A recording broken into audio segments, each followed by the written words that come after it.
Le groupe Ambition se spécialise à aider les organisations à être plus agiles et efficaces face aux défis associés à la rareté de main-d'œuvre. C'est un autre défi de notre temps.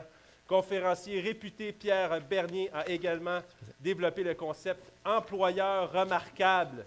Êtes-vous un employeur remarquable? Permettant d'identifier et mettre en valeur les bons employeurs au Québec. On aime ça. Bienvenue à ceux et celles qui arrivent de la conférence, de l'atelier. On sent que l'atelier prend fin. Aujourd'hui, Pierre Bernier vous expliquera non seulement comment et pourquoi l'évolution démographique du Québec affectera toutes les organisations dans les prochaines années, mais également ce qu'un employeur peut faire pour se démarquer et se faire certifier comme employeur remarquable. C'est un homme remarquable, M. Pierre Bernier, président du groupe Ambition. Hey, s'il vous plaît! On a parlé d'attitude. Merci, Merci, Pierre. Je pense que c'est démarché, c'est ça. Ici, c'est défait? Oui, effectivement, c'est défait. Vous allez assister à une opération très délicate. Moi, normalement, Pierre, je ne serais pas confortable à l'idée de te jouer sur l'ourlet de l'oreille comme ça. Mais il paraît que c'est très relaxant. Dans le trafic, là, on peut se masser l'ourlet comme ça. Oui? Donc, Je m'excuse. Je réserve ça à ma femme. On a vécu un moment, là. Bonjour tout le monde, ça me fait plaisir d'être avec vous aujourd'hui. Être un employeur remarquable, je pense que face à la situation démographique et surtout le vieillissement de la population, les entreprises n'ont pas le choix de raffiner leur pratique de gestion. Je me présente, mon nom est Pierre Bernier. On est spécialisé en démographie, mais également aussi dans tout ce qui touche la prospective. Donc, qu'est-ce qui s'en vient au Québec en 2020, 2025, 2030? Je pense que beaucoup de gens s'intéressent à savoir quelle est la prospective du Québec, comment le vieillissement de la population va nous affecter. Donc, quelle région pourrait fermer, quelle ville pourrait fermer et quel secteur d'activité où il n'y aura pas de relève dans les prochaines années. Donc, on n'a pas le choix, ça va nous obliger à doubler notre productivité au Québec. Et ça, quand on parle de doubler notre productivité, bien, ça nécessite à ce que tout le monde dans une organisation et même dans la société comprenne que la transformation du Québec est sans précédent. Jamais le Québec devrait faire face à autant de défis en même temps, donc un défi de budget, mais un défi également aussi de main-d'œuvre et de vieillissement de population. Donc, on donne beaucoup de conférences sur la démographie, vieillissement de population, la gestion des générations. Il y a toute une question d'attraction et de mobilisation, puis également aussi de branding. Un autre élément aussi qui est intéressant, c'est qu'on a développé 5 types de conférences pour les mettre les gens en action. La première qui touche l'agilité organisationnelle. Richard parlait du changement. Personnellement, je préfère plus être agile face au changement, face à la transformation, que de parler uniquement changement. Les gens ne veulent pas changer, mais ils veulent s'améliorer. Mais pour être s'améliorer, bien, automatiquement, on a besoin de savoir, quand on comprend qu'est-ce qui s'en vient, on se transforme. Mais quand on ne comprend pas, souvent, on reste sur place. Donc, on a une conférence également aussi sur les défis du Québec, donc l'avenir du région. Les 10 tendances mondiales, donc beaucoup de gens s'intéressent à savoir comment les tendances mondiales, autant au point de vue technologique, numérique, autant au point de vue relationnel, l'utilisation de la mobilité ou de la communication va nous affecter. On regarde également aussi la situation démographique, puis également aussi tout ce qui touche la mise en valeur des employeurs de qualité. Donc, à titre de candidat, souvent on veut travailler pour des employeurs de qualité, mais la question à savoir, où sont les bons employeurs au Québec? Donc, la conférence que je vais vous donner, pour faire un mix de ça. Il faut comprendre qu'il y a quatre types de conférences. Il y a des conférences de motivation, il y a des conférences d'inspiration, il y a des conférences qui touchent l'éducation et des conférences qui touchent les transformations. Donc, idéalement, on informe, donc on éduque les gens, parce que l'éducation va permettre aux gens de se transformer. Donc, les conférences qu'on donne se donnent non seulement auprès de la société, au niveau du public, mais aussi beaucoup auprès des employés pour qu'ils comprennent que la transformation va obliger toute une organisation à se transformer au complet. Donc, si on regarde tous les messages qu'on reçoit ou qu'on lit dans les journaux, où est-ce qu'on parle de rareté de main-d'œuvre, donc, on s'aperçoit qu'il y a énormément d'informations là, qui arrivent. Et la question à savoir, est-ce que c'est normal? Est-ce que la pénurie de main-d'œuvre, elle existe ou pas? On va regarder rapidement la situation à l'intérieur de l'organisation. Donc, on regarde le Québec. Le Québec est composé de 17 régions administratives avec 103 MRC. Ici, en rouge, ce sont des MRC avec un âge médian de 50 ans. Donc, on voit ici une population qui a 50 ans d'âge médian et plus. Si on regarde en 2031, ce sont toutes les régions administratives où les MRC avec un âge médian de 50 ans et plus.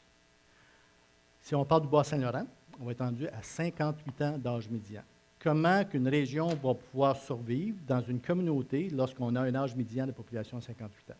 Charlevoix va être rendu autour de 56 ans. Shawinigan ou Mekinac va être autour de 57 ans également aussi.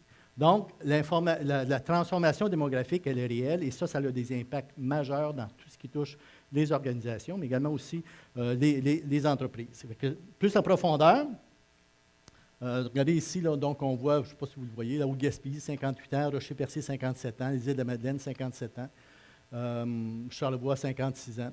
Donc, c'est vraiment là, incroyable la transformation qui s'exerce et ça va obliger toutes les régions et toutes les organisations à s'organiser différemment. Mais surtout, ça a un impact majeur sur le budget du Québec également aussi. Donc, si on regarde uniquement qu'au niveau du nombre de travailleurs par personne âgée, on va être rendu, là actuellement, on est environ 3,4 travailleurs par personne âgée. On va être rendu à 2,4 travailleurs par personne âgée autour de 2026. Donc, c'est incroyable. Donc, c'est une transformation là, qui touche toute la population, tous les individus et toutes les sociétés. Et les employés doivent être au courant de cette situation-là. Souvent, les gens assistent à des conférences, ce sont des cadres qui, eux autres, modifient leur chaîne de référence. Donc, leur chaîne de référence modifie en fonction de l'information qu'ils reçoivent. Mais les employés qui n'ont pas cette information-là ne peuvent pas de se mettre en mode solution. Simplement pourquoi? Parce qu'ils ne comprennent pas les défis de la même façon. Donc, les conférences doivent également aussi s'adapter et s'ajuster pour les employés. On appelle ça la maintenance mentale. Donc, faire notre maintenance, s'ajuster en fonction de demain, de façon à ce qu'on puisse vraiment s'organiser. Donc, un autre élément aussi qui est intéressant, c'est au niveau de l'indice de remplacement. Quand on parle d'indice de remplacement, c'est à savoir le nombre de personnes disponibles pour remplacer les gens qui vont prendre leur retraite. Donc, combien de 20-29 ans disponibles pour remplacer les 55-64 susceptibles de prendre leur retraite? Actuellement, au Québec, on considère qu'il y a 91 personnes disponibles pour remplacer les 55-64. Et si on se retrouve en 2020, on va être rendu à 82 jeunes pour remplacer 100 personnes de 55-64. Donc, c'est donc dire que nos jeunes ont un avenir incroyable entre les mains. Jamais cette génération-là n'a autant de possibilités dans le marché dans le futur. On prend un jeune qui commence son secondaire 1 aujourd'hui, finit son secondaire 5 en 2022, finit son cégep en 2024-2025, finit son université en 2027-2028. À quoi ressemble le Québec en 2027-2028, sachant très bien qu'on va avoir un défi démographique, mais surtout qu'il va manquer de travailleurs dans plusieurs secteurs d'activité. Au Québec, on ne peut pas se permettre d'avoir aucun jeune qui décroche, parce que chaque jeune qui décroche va nous pénaliser en tant que société, et ça va avoir des impacts majeurs sur les services à la population. Si on regarde maintenant les impacts sur le budget du Québec, donc actuellement, on a environ 43 du budget qui est axé sur la santé, et si on regarde en 2030, 70 du budget québécois va être axé sur la santé. Qu'est-ce qui se passe avec les autres ministères? Donc, l'éducation va passer de 22 à 16 et tous les autres ministères vont diminuer. Donc, c'est donc dire quoi? Ça veut dire que le Québec, le gouvernement du Québec va se retirer des services à la population. On ne pourra pas tenir ça. C'est pour ça qu'on doit parler tellement de santé, on doit parler de contrôle ou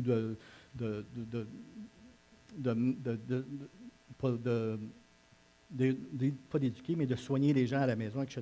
Donc, ça veut dire que la transformation va nous obliger vraiment à faire des changements ou tout au moins une compréhension pour qu'on puisse être capable de s'ajuster face à ça. C'est certain que ça a des impacts majeurs. Et c'est pour ça qu'au Québec, on a comme 4 crises qui s'installent actuellement. C'est sûr qu'on a une crise monétaire qu'on connaît. On a une crise de main-d'œuvre. Pas nécessairement de main-d'œuvre, mais de rareté de talent, parce qu'il existe de la main-d'œuvre, mais de rareté de talent. On a une crise de leadership.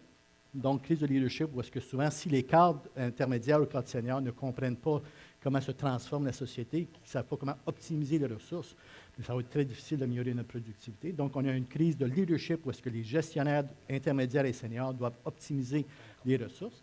Et la principale crise, la crise de responsabilité, où chaque individu ne prend pas nécessairement ses responsabilités.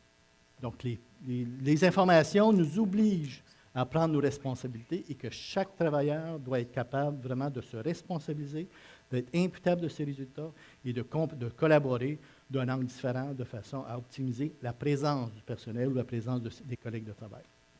C'est une des raisons majeures pour faire qu'on a développé la certification employeur remarquable. Donc, la certification employeur remarquable permet de reconnaître et promouvoir les bons employeurs au Québec. Ça s'adresse à des entreprises de 10 employés et plus, et ça permet de sonder le personnel sur les pratiques à l'interne. Ce n'est pas nous qui définissons c'est quoi un employeur remarquable, c'est le Bureau de normalisation du Québec. Donc, c'est le BNQ, le Bureau de normalisation, qui attribue la certification employeur remarquable. Ça s'adresse à des entreprises de 10 employés.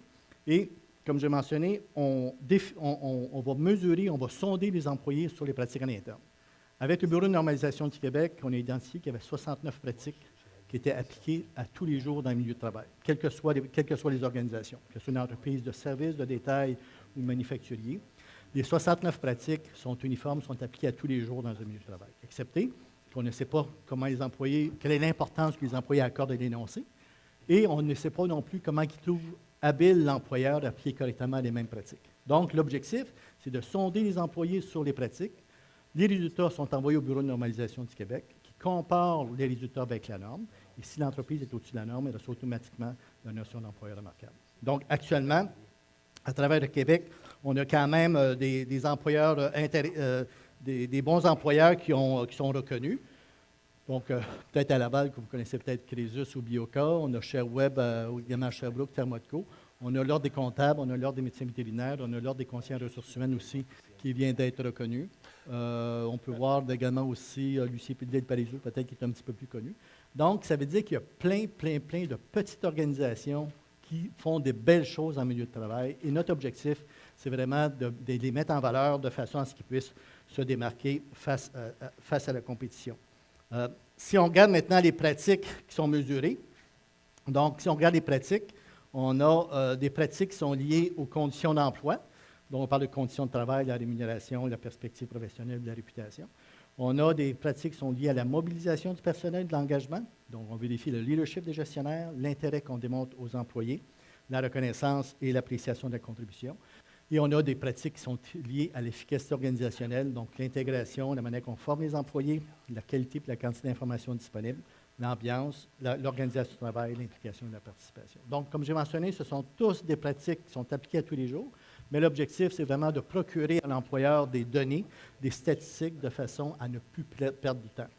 Parce que le défi du futur, c'est un défi associé au temps. Si à titre de société, d'individus ou d'organisation, on prend trop de temps pour réagir, c'est de là qu'on devient vulnérable et fragile. Donc, le défi du futur nous oblige à être excessivement efficace. Non seulement à titre d'organisation, mais d'individu. Et pour ça, on a besoin de comprendre qu'est-ce qui s'en vient, de façon à être plus agile et surtout à être plus confortable face au développement. Tout simplement, pour terminer, c'est qu'un employeur remarquable, ou tout au moins comprendre qu'est-ce qui s'en vient dans le futur, est un élément essentiel pour permettre à une société d'évoluer. Ne pas connaître, c'est ne pas agir également aussi. Donc, plus on connaît qu'est-ce qui s'en vient, plus je vais m'ajuster pour faire en sorte que je contribue à la société. Donc, deux dernières informations, n'attendez pas. Si les entreprises ne s'améliorent pas tout de suite, il va falloir qu'ils fassent dans 1 mois, 2 mois, 3 mois, 6 mois, 1 an. La situation démographique et la pression du vieillissement de la population vont obliger les organisations à réorganiser ou de renforcer les pratiques de gestion. Et le deuxième point, utiliser le talent et le potentiel de votre personnel. Vos employés ont un potentiel incroyable, mais si on les utilise mal, si on ne connaît pas le potentiel de nos employés, si on n'utilise pas les talents, l'entreprise ne pourra pas aller aussi loin qu'elle voudrait aller. Merci beaucoup. On a un kiosque qui est en haut, si ça vous intéresse. Simplement, peut-être un dernier point, c'est que l'avenir va nous obliger à se transformer. Et je pense que si vous êtes ici aujourd'hui, c'est que vous cherchez des solutions pour y arriver. Merci beaucoup. Monsieur Pierre Bernier, le président du groupe Ambition. Merci infiniment. Merci. Merci, Pierre. Merci.